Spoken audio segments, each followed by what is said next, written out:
Alo. Alo dede, yaxshimisiz? Ha, chetedilar. Manaqa bemoralmisiz? Yo'q.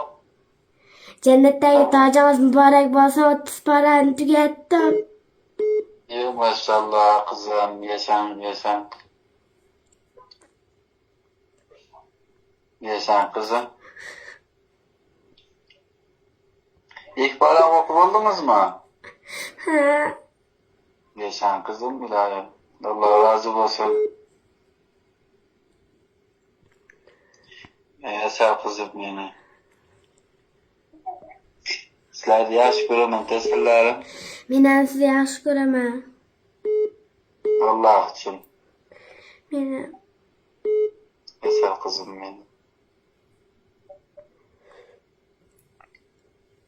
Esteda bo'lsa, bugun ha? ha,